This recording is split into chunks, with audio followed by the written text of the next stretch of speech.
Welcome to the Women Changing the World podcast, a podcast on a mission to bring you some of the most amazing women I know who are doing incredible things to generally make the world a better place. From corporate sustainability to straight up magic and everything in between, you'll meet the real life humans who are birthing the new. I'm your host, Liz Best, and I'm here to amplify the stories and voices of women who are changing the world.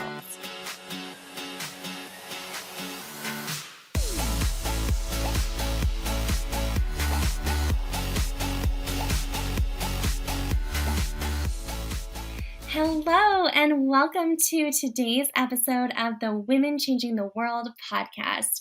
Today, I am thrilled to be joined by Jessica Marati Radparvar, the founder and lead impact strategist at Reconsidered. I'm so excited for you to hear our conversation.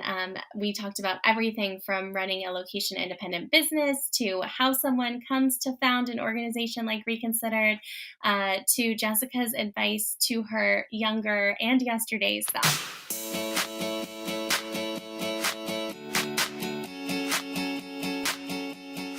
So tell me the truth. Has Update My LinkedIn been on your to-do list for ever? Have you been feeling like you want to have a better answer the next time someone says, "So tell me about yourself"? And have you been wanting to show up as more of a thought leader, but you have no idea how to go about it or how to hold yourself accountable? I talk to a lot of women who are ready to show up at the next level, but they're either not sure where to start or wanting some accountability and structure to actually prioritize this. Or maybe they're lacking confidence that they have something to say or missing a community of hype women to give them feedback and pump them up. Magnetic AF, the personal branding hypermind for women in impact, is a program designed to help you show up as the rock star that you already are. Through homework assignments and focused mastermind sessions, I'll walk you through my signature personal branding process. You'll walk out with everything from a personal mission statement to a version of your story that is ready for prime time, an updated LinkedIn profile, and a content calendar. Not to mention, you'll have a whole new community of badass women in the impact space ready to cheer you on. The magic is starting November 10th and spots are limited. So head over to elizabethbest.com/magneticaf to save yours today.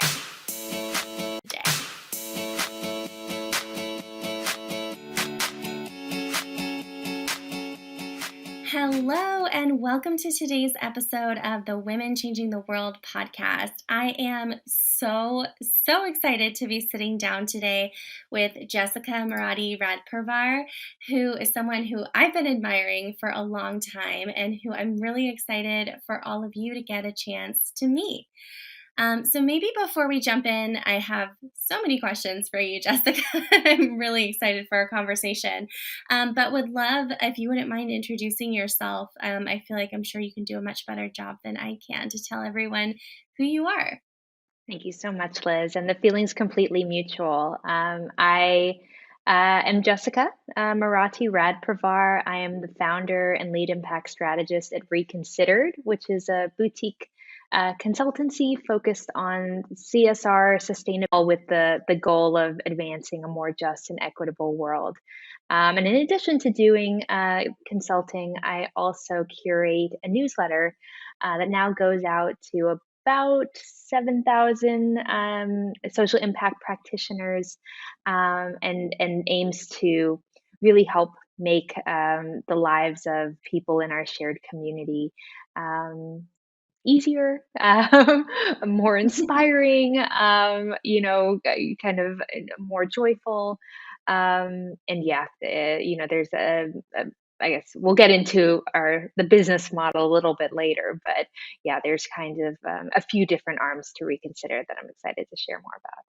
Totally. Yeah, I can't wait to talk about all the details. And I will say, for anyone listening who's not already subscribed to the newsletter, it is a total corner of joy on the internet, replete with well-placed emojis. So we definitely joy on the internet, replete with well-placed emojis. So we definitely we love a well-placed emoji. I love it. I too am a sucker for a well-placed emoji. Well, maybe before we get into talking about Reconsidered and your day job, as well as like broad, big picture life stuff, I would love to hear, because this is the Women Changing the World podcast, one of my favorite questions to ask is if you could change one thing about the world, what is the one thing that you would want to change? Such a good question. I mean, there's so much. There's also so much that I want to stay the same in a way, but better. I'm really inspired by a lot of the literature and the essays coming out around the theme of all that we can save, including the anthology of the same name, around the theme of all that we can save, including the anthology of the same name.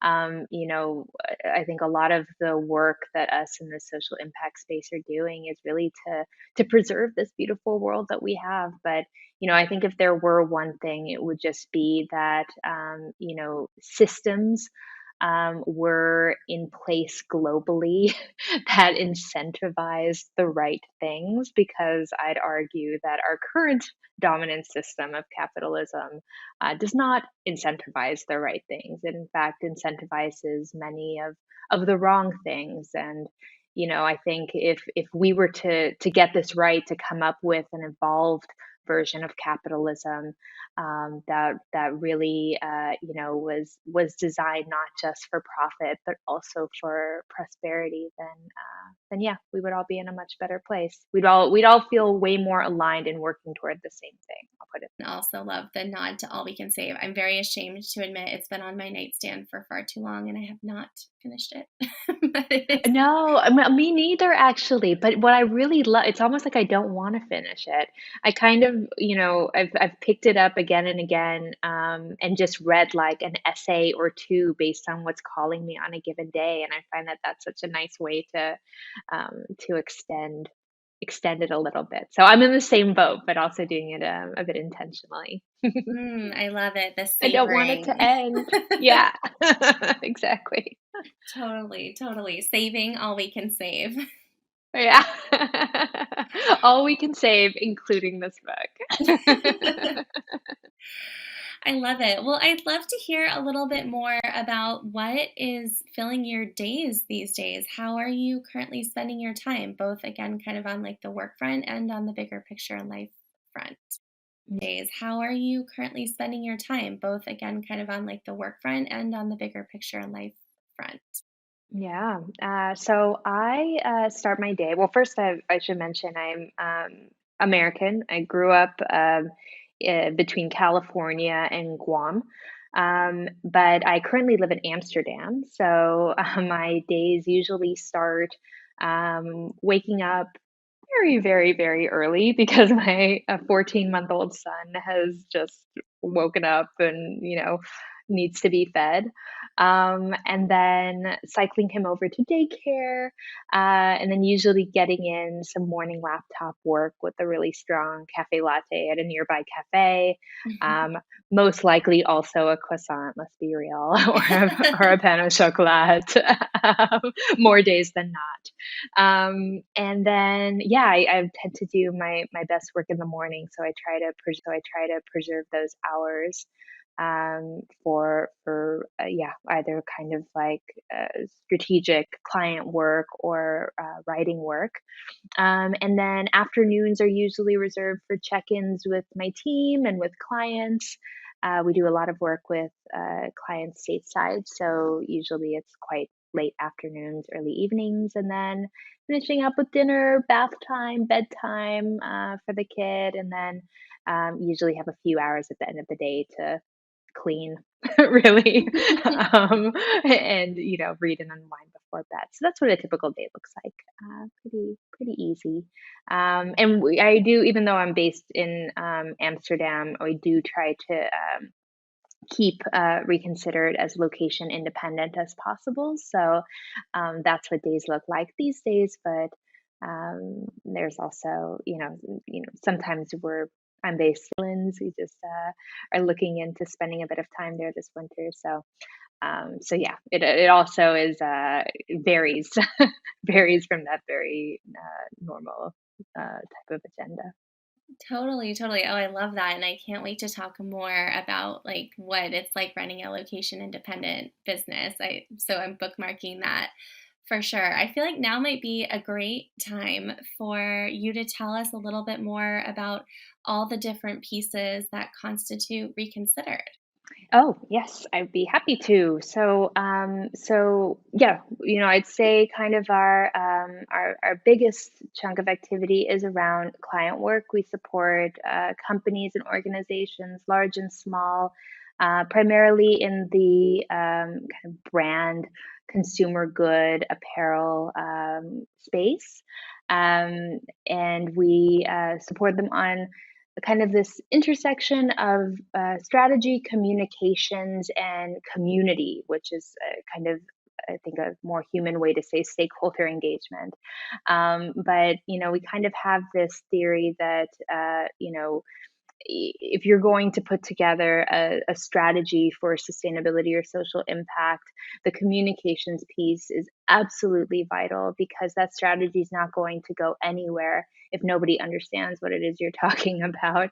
And then, with bringing in the community element, so many strategies are also reliant on people across the organization really taking up the charge. And so, in addition to being accessible to those people via strong communications, they also need to be kind of rousing enough.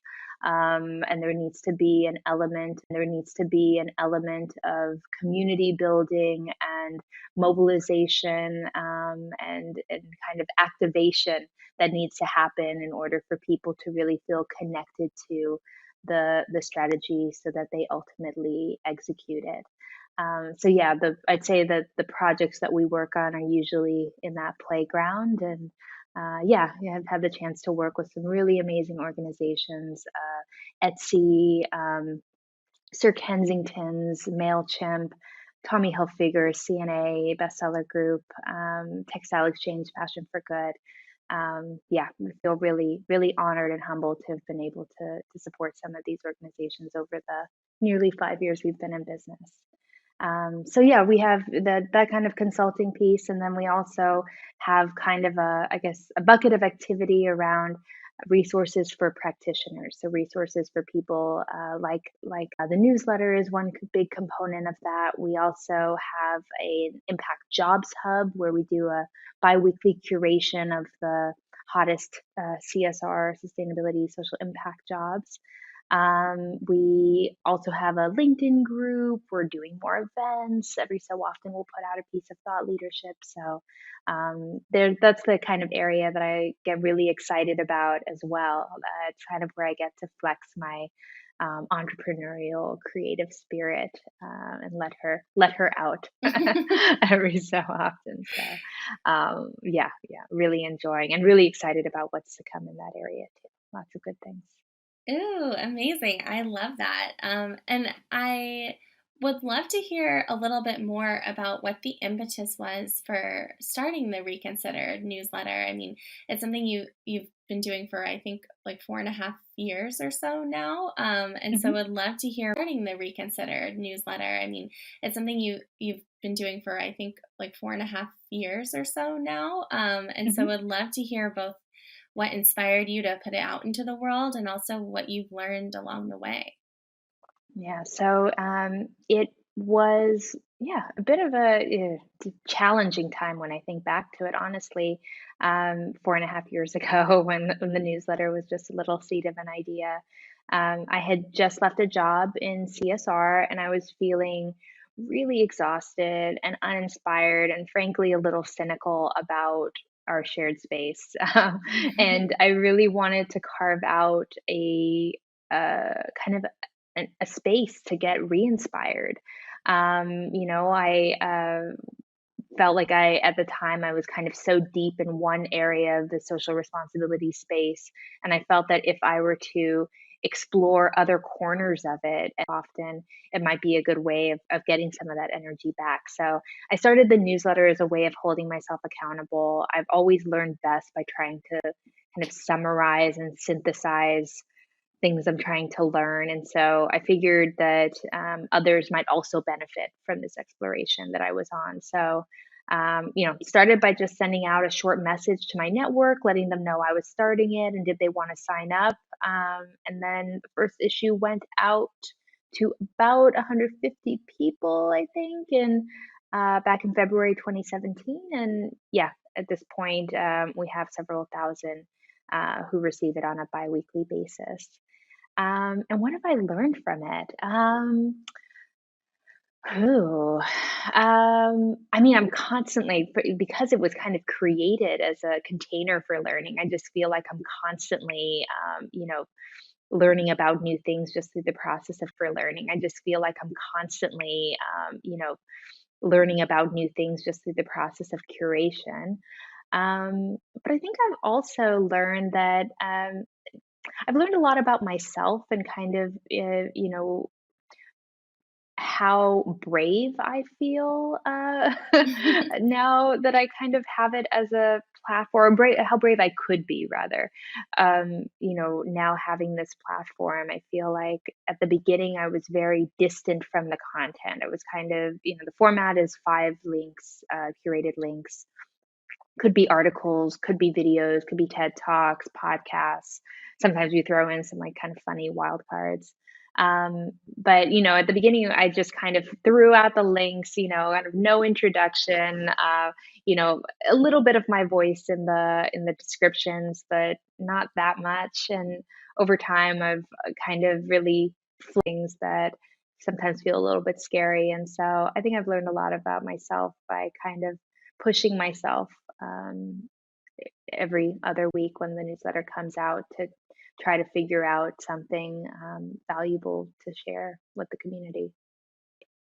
Totally. That's so cool. I mean, I've in writing a monthly newsletter for the past year and a half. It is an interesting kind of moment every time I sit down, at that toward the end of the month. Sometimes it's with an intention of like, oh yes, this is the thing that's been percolating, and sometimes it's like, huh, what do I have to say? But Well, I it's have not. to say, just but following your work for a little while. First, you're an amazing writer, and second, I just, I love how authentically you show up as yourself.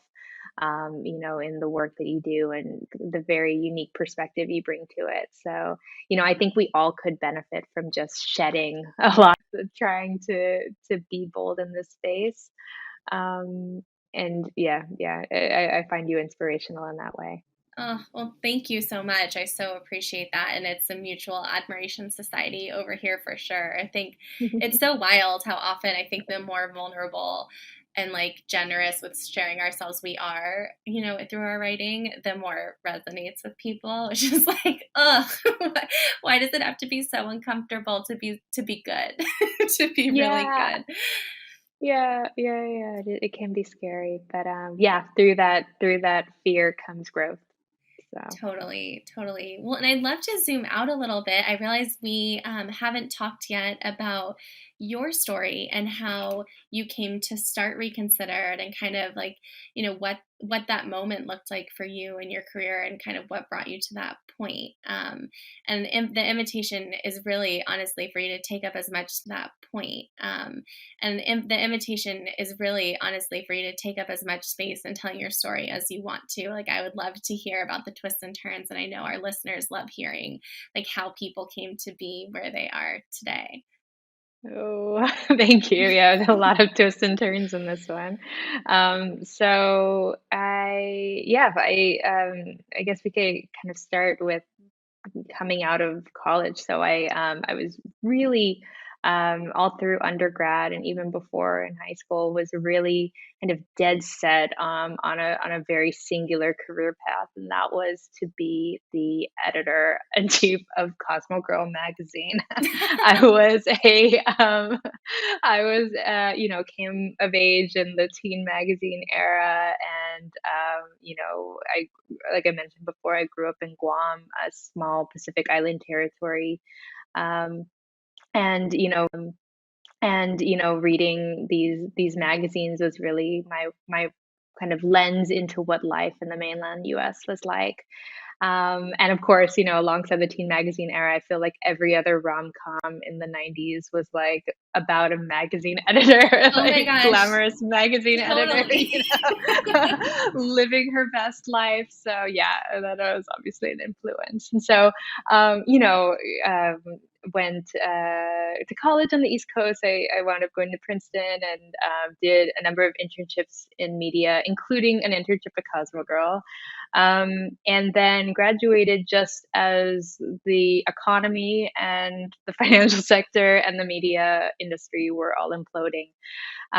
So 2008, so just before the financial crisis, and yeah, kind of had this real moment when kind of disappeared in thin air. Cosmo Girl was a casualty of the financial crisis, in case for those who didn't know. But yeah, it kind of opened up this opportunity. Of course, at the end, it definitely felt like a door closing, but it really was another door opening, because I think like so many people who graduated around that time, there weren't any traditional jobs.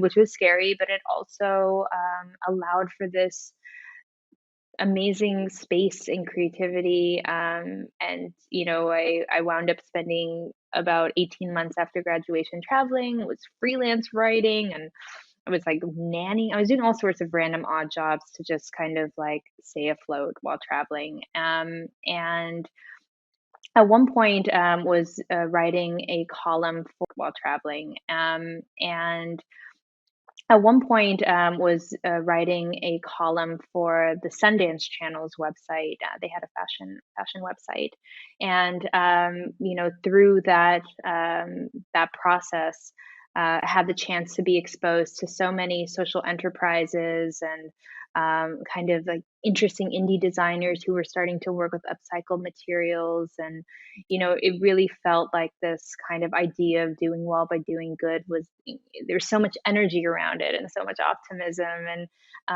so much really exciting entrepreneurship. And so that kind of hooked me. So my inroad was via journalism, and I kind of never looked back. So wound up spending the next decade or so approaching the sustainability space from a number of different angles. So I spent quite some time writing about you, and had the chance to kind of study it academically and work on academic projects. And then ultimately went to work in CSR for a major fashion conglomerate in New York City, and spent several years leading CSR communications and stakeholder engagement for them. And then yeah, I think one thing, even though it's been a twisty, bendy road, lots of twists and turns, I think one thing has that I've tried to do is really bring a lot of intentionality to what I do. And I've stepped back periodically to assess whether the life that I've set up is still serving me instead of the other way around. Mm. Um, and yeah, at a certain point in that last full-time role, took a step. Yeah, at a certain point in that last full-time role, took a step back, realized that years of living in New York and working in corporate and kind of, swimming upstream against politics and personalities and, uh, all sorts of challenges had really done their toll, and realized that there might be another way.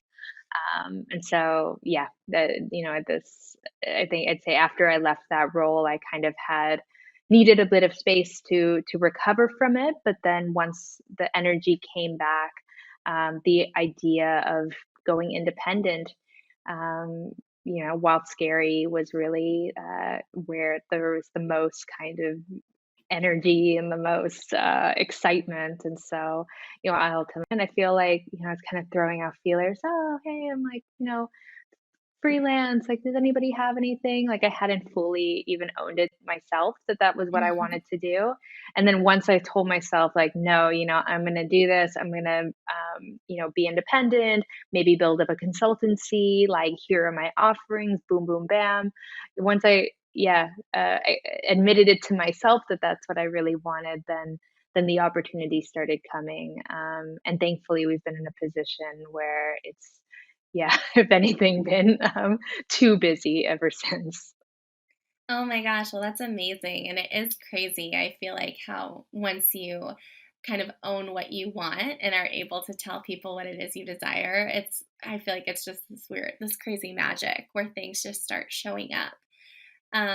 And I also feel like there's so many. I also graduated in the recession and spent some time in journalism, cobbling many things. So many. I also graduated in the recession and spent some time in journalism, cobbling many things together before getting into the corporate social responsibilities space. I feel like there are many of us out there. So Yeah. I love I the don't like. know if I don't know if you feel this, Liz, though, because I listened to your introduction episode as well, and saw those parallels. But every so often, I think about a CSR report as my very own magazine. Oh my gosh, totally, totally. Because I too It's was like, like, oh, I'm still here. absolutely. I feel like that was like very much my fantasy too, was to be a magazine editor when I was younger. So, and or work in fashion in New York City. So I feel like, yeah, you lived some of the dreams, but journalism, alas, is not what it was in our childhood. It was no, no, you're not like standing over a, pin board, put it like literally shaping the magazine anymore. Yeah. Totally, totally. Well, I did want to ask, one thing you said that was really interesting to me, I wanted to pick up on is you mentioned like position. I feel like I needed just some time for my nervous system to kind of reset. And a lot of the women I work with too, I feel like there's just like sometimes you just need like some time to reconnect with yourself. And honestly, from what I've experienced, sometimes time, just like unstructured open time, really is like the best medicine. But was there anything else that you did that kind of stands out to you from like a coming home to yourself perspective that was really helpful? Hmm. Um, Definitely, I'd say that travel has been a strong theme, in my life, and because I spent my early childhood in California, but then grew up in Guam. My father's also Italian, and when we moved back to Guam, he moved back to Italy. So there was quite a lot of movement. Movement's been a constant. There's also Italian, and when we moved back to Guam, he moved back to Italy. So there was quite a lot of movement. Movement's been a constant throughout my life. And I've always found a lot of energy and a lot of joy from being in new settings. So one of the things that I did, that me and my partner Dave did right after I left that last job, was leave New York. It was winter, and decamp to warmer pastures. So actually, the idea and the energy for Reconsidered kind of came about in San Juan del Sur, in Nicaragua. Oh, Um, what a cool we were place to be we inspired. were I love it. Yeah, had kind of rented and kind of um, taking in the sunsets with a Ronin Coca in hand, and it was like yeah, I'm really, I think, find myself able to think expansively when I have a bit of a change in scenery, and that was really, really crucial. Um, so yeah, I'd say that that was definitely one. I also was reading a really incredible book, Designing Your Life, Mm-hmm. around the same time. And yeah, for those who aren't familiar, it's written by a few kind of tech guys who also teach a course at Stanford. And they basically wrote this book about applying product design principles to how you think about your life. To teach a course at Stanford.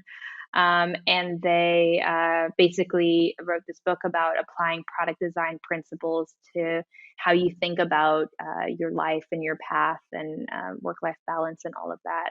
And so I was reading it also during this period. And actually, the newsletter was a prototype. They encourage you Mm, to kind of prototype different approaches that you could take if you're at kind of at a turning point. And so yeah, the newsletter was a bit of a prototype that ultimately panned out. That ultimately turned into a business. So that was pretty cool. But yeah, I think yeah, change of scenery and then having some kind of framework. I think sometimes having a container for exploration, at least for me, seems to work a little bit better than just kind of like, okay, time. Like having some guardrails, I think, is a little bit better, at least for me. totally, totally. There's a great quote I heard that I'm completely going to botch about how like abundance without structure is wasted. And again, I'm not doing that justice, but I feel like it's so hard to like have do some of that work, I think, with no structure. And I also really feel for I know so many women in the past year and a half who've had like travel is definitely a reset for me as well. And I know of so many people who've had like moments when they like really needed to travel to like get away and find some time and figure out what's next. And obviously with the pandemic, it's been challenging to do that in the way that, many of us are used to. So people have had to get creative and kind of improvise and like, okay, what's the close, safe version of this that I can do? Yeah, yeah, absolutely. It's actually yeah, the pandemic did that for me too, because also in addition to, the all of the restrictions, I also had my son during the pandemic. He was born in July. And so, yeah, I'm coming out of this kind of past year and a half with quite a lot of change. And one thing that I've been getting excited about is kind of this theory, I guess you'd call it, but yeah, like, kind of this idea, but from Ingrid, I think her name's Ingrid Fettel. She writes a blog called The Aesthetics of Joy. Ooh, I Um, haven't heard of her, but I am writing her down. yeah, yeah, I've just been completely deep diving and fangirling over her all week. She kind of talks about how so many people talk about seeking happiness, and which is a little she defines as a bit more of a longer term, I don't know, it feels like, and which is a little she defines as a bit more of a longer term, I don't know, it feels like almost a weighty, right? To try to like the pursuit of happiness. It's just like an endeavor. Whereas the pursuit of joy could be a little bit more I don't know, it's a little bit lighter, it's a little bit more short term, quick bursts, Mm, instead of kind of like this sustained thing that you're trying to constantly seek. And so she's all about, yeah, like can you surround yourself aesthetically, or like, in your space with little items that kind of like spark joy, or can you, go and for me, I love going and having like a boba tea or which is not that easy to come by in Amsterdam, but I'll like go and kind of like seek out a little treat. We can't make these big moves, or it's a little bit harder, or at least was a little bit harder to try to find happiness in the way that you were used to, that there are these like kind of little things that you can throw into your day to day that maybe all accumulated do wind up leading to a happier life. I love that so much. One of my favorite quotes. I feel like I talk about it all the time, but my one of my first estheticians said, "If you have a good day every day, you have a good life." And it sounds so simple, but Yeah. But like, yeah, maybe it really truly is like riding your bike to drop your son off and having a boba tea and working in a cafe. Like these are the makings of a beautiful life. Yeah, yeah, yeah, yeah. And they yeah, they also it was interesting. I was listening to a podcast between her and Debbie Millman, and he was saying that actually her inquiry into particularly joy as it relates to objects was actually grounded in this question about sustainability, because she Mm, was wondering, if we can kind of reframe our relationship with objects, we might be able to cut down on this crazy overconsumption cycle that the whole world is, racing towards. And so I thought that was really fascinating because I've been kind of, I guess, absorbing her content, kind of a separate headspace from my sustainability day job, but mhm. then to find out that it's all related was really kind of a curious discovery. Totally. Totally. Oh, I love that. It is. I feel like it's all related. It's all related and Hmm. related. And a little bit more about how having your son has shifted your mission and your business. I mean, I feel like obviously that's a big shift to have taken place amidst, a big global shift and, so many things have changed in the past year and a half. But how has that changed you? Yeah. Oh God. Yeah, he's amazing. His name's Shiloh. He yeah, in some ways has changed everything. I think, one thing for sure is he has kind of really reminded me just of, you know, how important it is that we get things right this decade. Mm. Like it really feels mission critical now, and I think how that translates to my work is just like it really feels mission critical now, and I think how that translates to my work is just being very judicious in how I'm spending my time, in what types of projects I'm taking on. And I really want to be able to look him in the eye 10, 20, 30, 40 years from now and say, hey, you know what, in like the 2020s, I did my best. I Mm. really did. I like, I did my best. And I think that focus was something that I kind of I had in a way, but having him really like made it quite laser focused. So I think that's one thing, and then kind of connected with it is just this idea that I just want to be using to its maximum impact. So again, that kind of also connects to kind of deciding what to prioritize and how to prioritize things in the business.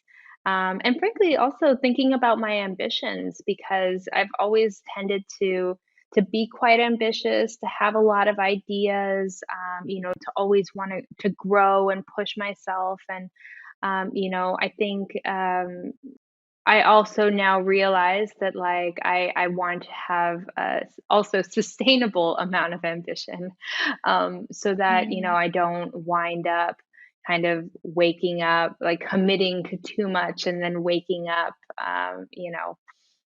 years from now and realizing I'm in a prison of my own making, Mm. because sometimes that happens when you're your own boss, that you're not a necessarily good boss. Become in a prison of my own making, Mm. because sometimes that happens when you're your own boss, that you're not a necessarily good boss because you overcommit and you don't take the time to rest, and yeah.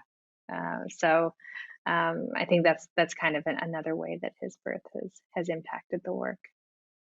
Thank you so much for sharing that. And yeah, it can definitely be so tempting when you're an ambitious person to say yes to all the things. But I mean, that's definitely part of the journey I've been on too. It's just like learning what to say no to and when to say no, so that the yeses can feel that much better.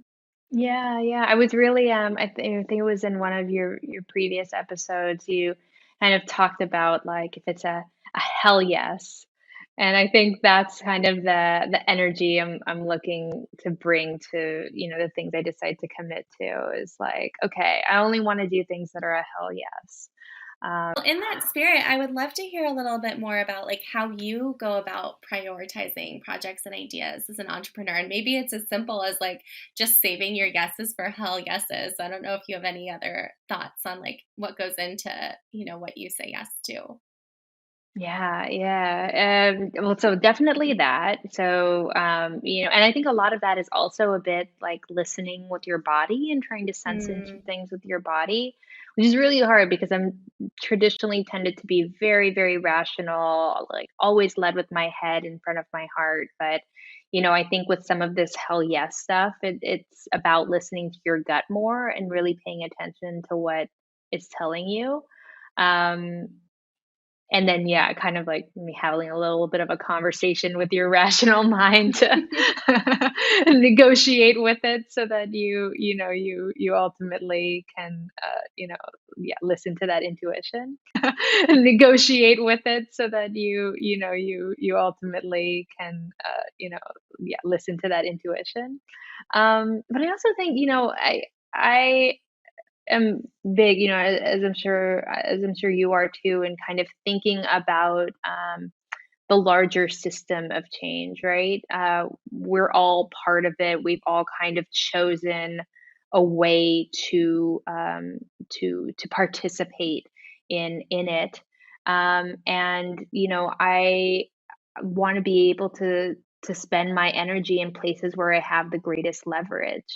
So especially if it's whether it's client work or whether it's ideas that I have, I kind of ask myself like, is this really the best use of not only my energy but also my skills, my positioning, my network, my platform, be situated within this ecosystem and kind of pursuing the opportunities where you're kind of like best situated to make an impact is really important.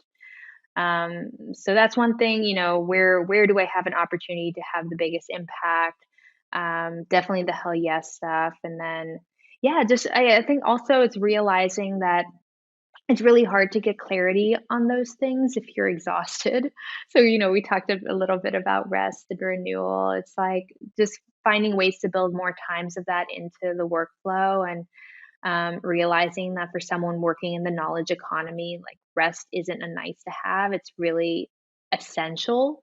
It's like a hmm breeding ground for energy and creativity and new ideas. And, I think I've like known this for a while. I've heard it or I've even said it, but like I haven't really lived it. hmm But now I'm like, creativity and new ideas. And, I think I've like known this for a while. I've heard it or I've even said it, but like I haven't really lived it. hmm But now I'm like, yeah, I'm doing my best to live it too. Oh, I love that. And I love that question of like, is this mine? That you said. Like, I think it can be so tempting. I'm like personally like definitely a recovering people pleaser. And so it can be so tempting to have like yes be the like default response. But really taking the time to ask yourself, like, is this mine? And then prioritizing Mm. like some you time as opposed to just, that being on the endless yes train. Mhm. Yeah, absolutely. Well, and I'd love to hear a little bit more about. I know we haven't talked much about this yet, but you've had, I mean, in addition to your very global upbringing, you have had a very multicultural upbringing. I love Italy, so I can only imagine on the Italian side kind of what that looks like. How do you feel like those influences have shaped like who you are and what you do? Yeah, yeah. It was yeah, a bit of an octopus type of upbringing. So yeah, like I mentioned earlier, I was born in San Francisco. My mother's from Guam, my father's from Italy. They split up when I was young, around 8, and I moved to Guam with my mom and sister, and then we started spending summers in Europe with my dad. So I think like most multicultural kids, I learned the art of adaptability really early. And I think, it's a strength that I've brought to a lot of my work, just this kind of ability to sense into what a situation calls for, what's being spoken, what's unspoken, and then kind of like rally my own resources to meet the moment. So that's something I can definitely kind of just this kind of ability to sense into what a situation calls for, what's being spoken, what's unspoken, and then kind of like rally my own resources to meet the moment. So that's something I can definitely kind of trace back to that. And then I'm thinking about kind of the Chamorro side. So, I'm half Chamorro. My mother's from Guam. Chamorro is the ethnicity of the native people of Guam, which is a kind of a part of the Micronesian islands in the Western Pacific. And it's the culture I'm closest to because that's where I call home. And Guam, has a tiny, tiny island in the middle of the Pacific, but our people have survived for millennia by really prioritizing harmony with one another and with nature. And, there's so many kind of examples of this that I can point to. So for that, when I don't know, the most simple way to describe it is that, like, when you go to someone's wedding, you would, give a gift, probably usually a financial gift, and then that would be kind of like noted down somewhere so that when someone from that family has a wedding, then you would kind of return the gift in kind. And I think it's like so interesting, kind of this practice, because in addition to just the exchange of, monetary gifts, there's also this kind of deeper social capital that's being built up. And these deeper connections between families that are being built up. And there's all sorts of these types of systems of interconnectedness that are very much a part of the island's culture. Um, and so that are very much a part of the island's culture. Um, and so I think, it's super inspiring. It's one of the things that inspires me most about the space is just reconnecting with people who are tapping back into our island's indigenous wisdom, people who are kind of bringing new ideas and concepts and ways of being into life, or even if it's kind of old ideas and ways of being back into existence. And just, yeah, kind of like keeping my eye on what's happening there, because yeah, it's really they say that islands can be living laboratories for sustainability, because their boundaries are finite, and there's a lot of opportunity for experimentation. And so there's definitely a lot of that kind of stuff happening on Guam. So it's really cool to see it, to be a part of it, to kind of keep tabs on it. Yeah. Also know I had bookmarked for us to come back to um, the location independence of your business, especially knowing that Guam is, still home to some extent. You're in Amsterdam now. I know you like sometimes spend some time like Guam or California or somewhere else fun and warm. I'm curious. So, what have been some of the opportunities and some of the harder parts of running a business from like literally all over the globe? Yeah, it's I'm glad you also brought up the challenges, because it's not all just flitting from one place to another. But I think when like I mentioned before, taking a step back periodically to kind of assess the way that we're living our lives is something that both me and my husband are fairly kind of dedicated to. And so when deciding to leave New York, and when kind of thinking about what the next chapter could look like, when deciding to leave New York, and when kind of thinking about what the next chapter could look like, it was immediately clear that even though we were kind of seeking a new adventure in Europe, that we both value family so much, and we wanted to be able to design our lives so that we could also spend large chunks of time, more than just kind of a quick holiday, with our families in Guam, and for him, California, and for me, yeah, Guam and Italy.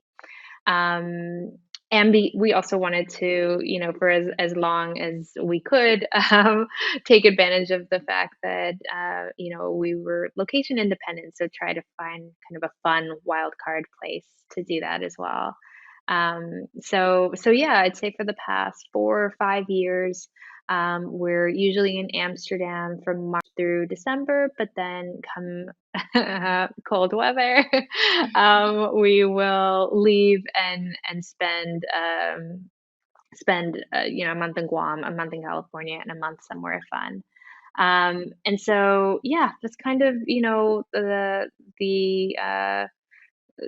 I guess structure that we've been working within, and it's been really good. I think that, the opportunities are that, you know especially, for Guam, being able to spend longer chunks of time there means that I can also kind of, meet up with people who are doing local work on the ground and kind of try to stay connected to the work there.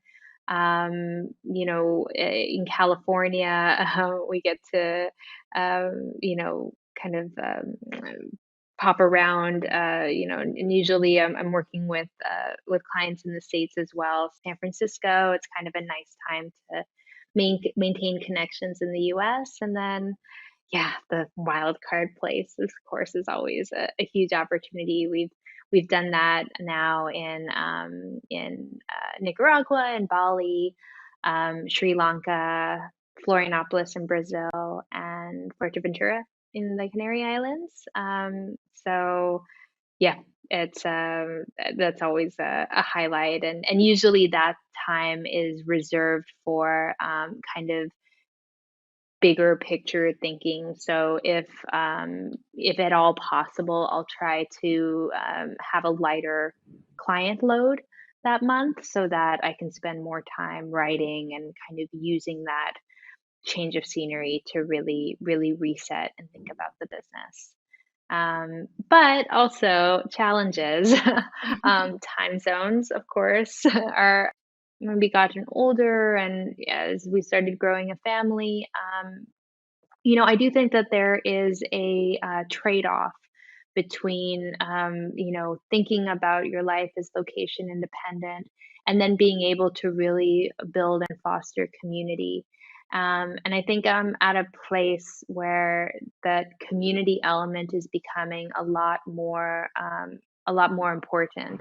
Mm, And so, whenever I would kind of pick up and leave for 3 months, the relationships and the rhythms and routines that I'd created in my life in Amsterdam would get disrupted, and it would take a while if to pick that up again. And but it's also kind of weird also with friendships when you're just like gone all of a sudden for a while. So you know, uh, in the spirit of continuous reexamination, but it's also kind of weird also with friendships when you're just like gone all of a sudden for a while. So, you know, uh, in the spirit of continuous reexamination, we're also, having a look right now at whether this rhythm to the year still makes sense given our current situation. So TBD whether that continues, but it's been a good run while we've been able to do it. Amazing. Yeah, I mean, you have fantastic taste in places, and I feel like what a cool structure to have built for yourselves over the past 5 years. I'm curious to see where that lands because I too, after spending 13 months wandering, obviously very different kind of structure. I appreciate the appeal of roots and grounding and community now more than ever. Yeah, yeah, I mean, it's an amazing, amazing experience. Step back and be like, well, okay, that was perfect for that period of my life, and like now maybe a different kind of setup is perfect. Mm-hmm. Mm-hmm. It's funny how those dreams keep evolving. Totally, totally. Well, I'd love to ask you a couple kind of like quick hit questions Mm. before we close out our conversation.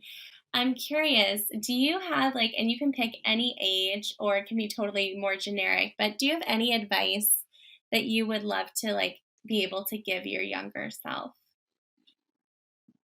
Yeah, oh, I really struggled with this one. Um, I mean, just like get off social media, which is, oh, like, frankly, what I would have told myself yesterday. And so, like, I don't know, about like any age, it's still really difficult. Like, maybe the platform changes. Now it's like, get off LinkedIn, whereas before it was get off Facebook or, but I think it's so get off Facebook or, but I think it's so easy, especially when you're younger, to be caught up in a comparison trap. And yeah, I think it just is such an energy suck. And so just uh, yeah, time consuming, frankly. So yeah, I think that's what I'd say. Get off social media. I love it. You are not the first person who has said that, and I think it's great advice that my yesterday and today self could also take. Yeah, yeah, yeah. Um, and then I have like this vision that one day I will like print a stack of inspirational post-its because so many of the women in my world, myself very much included, have like post-its stuck on our desk like crazy people um, to remind ourselves of whatever's kind of top of mind. So if you could have like one inspirational post-it from you to the world to write on it. It would have to be very small type. But the I think the words that keep on coming back to me, especially over the past year, were the incredible kind of words of Sonia Renee Taylor, the author and activist and poet, and kind of what she wrote about the coronavirus pandemic. So um, she said, "We will not go back to normal. Normal never was. Our pre-corona existence was not normal other than we normalized greed, inequity, exhaustion, depletion, extraction, disconnection, confusion, rage, hoarding, hate, and lack. We should not long to return, my friends. We are being given the opportunity to stitch a new garment, one that fits all of humanity and nature." And I just think that we are being given the opportunity to stitch a new garment, one that fits all of humanity and nature. And I just think that is so powerful. This idea that you know, we have this incredible opportunity right now. And I feel like the world is just racing to just get get back to normal. Um, and yeah, I really don't want us to forget what we just went through over the past Mm. 18 months, and the lessons that we learned and the things that we learned were possible. And so, yeah, I think this is really what comes back. Maybe if it had to be shortened, it's we will not go back to normal. Normal never was. Mm. So real. Thank you so much. That quote gave me full body chills. So I really appreciate your sharing that. And Her words are so beautiful. Yeah. totally, totally something new. And I couldn't agree more. And I'm so excited and so honored, honestly, to have you here because I feel like you are someone who is, in it, doing the work to birth the new. And just so grateful to have you in my world and the world. And so for anyone, I know we mentioned up front, that the newsletter is amazing. And I'm curious, like, where would be the best place or places for people who want to like find, follow, join you? Yeah, thank you, Liz. So yeah, join the newsletter. So you can find Reconsidered at reconsidered.co. And as on most websites, there are about 5 places on that site where you can sign up for the newsletter. So you should be able to find the sign up form, or it will find you. Um, and and yeah, I'm on link. I am trying to stay off social media for my advice to my and and yeah, I'm on link. I am trying to stay off social media for my advice to my younger self. But yeah, LinkedIn is probably the best place to find me. Jessica Marati Radparvar, or the Reconsidered page, or the Reconsidering Business LinkedIn group. Amazing. Well, thank you so much for your time. This has been such a treat, and I'm so grateful. Thank you, Liz. I'm grateful for you too. Thank you so much for tuning into this episode of the Women Changing the World podcast. please rate and review the Women Changing the World podcast on Spotify, Apple Podcasts, or Google Podcasts, and don't forget to subscribe for future episodes. You can find me on Instagram at liz.best, B-E-S-T, or by searching my name on LinkedIn. You can also sign up for my 3-day personal branding challenge, which is totally free, by visiting my website, which is Elizabeth with an S, E-L-I.